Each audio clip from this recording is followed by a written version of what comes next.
तुम्हारे ये पांचों पितामह इस बात पर विवाद कर रहे हैं पुत्र कि इस युद्ध में विजय किसके कारण प्राप्त हुई।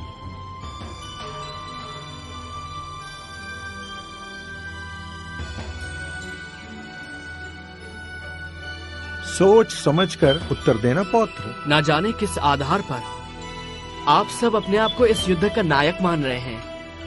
आप में से कोई भी नहीं है।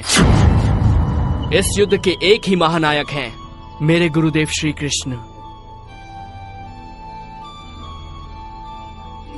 मुझे तो पूरे युद्ध में गुरुदेव श्री कृष्ण और उनके सुदर्शन चक्र के सिवा और कुछ नहीं दिखाई दिया। गुरुदेव श्री कृष्ण केवल दादा अर्जुन के सारथी नहीं, इस महायुद्ध के सारथी थे कृष्ण, केवल श्री कृष्ण। हे वासुदेव, हे केशव, हमें क्षमा कीजिए। अहंकार विवेक का शत्रु होता है। युद्ध में यदि आप हमारे साथ ना होते तो हमें विजयश्री प्राप्त न होती। हे शीशदानी, इस युद्ध ने अन्यायी कौरवों को दंड दिया, पांडवों को हस्तिनापुर का राज्य दिया, मानवता को शांति दी, किंतु इस युद्ध ने तुम्हें क्या दिया पुत्र? आपके हृदय में स्थान। हे नारायण, ये आप भली भांति जानते हैं। मुझे अपने कर्म का कोई पुरस्कार नहीं चाहिए।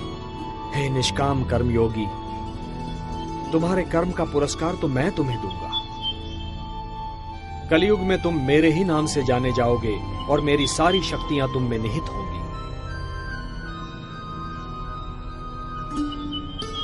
जो भी मनुष्य तुम्हारी पूजा करेगा उसकी सारी मनोकामनाएं पूर्ण होंगी। मेरे लिए क्या आज्ञा है प्रभु? पुत्र, कलयुग का प्रसार बढ़ते ही तुम खाटू नाम के स्थान पर प्रकट हो जाना। वहां की भूमि अत्यंत पवित्र और पावन है। खंडेला का राजा अत्यंत धार्मिक प्रवृत्ति का है। जब तक यह पृथ्वी है पुत्र, जब तक सूर्य चंद्रमा है, जब तक ये सारे नक्षत्र हैं, तुम लोगों के लिए पूजनीय और वंदनीय होगे। तुम्हारे शीश की पूजा होगी पुत्र। तुम श्याम नाम से जाने जाओगे और हारे का सहारा बनोगे।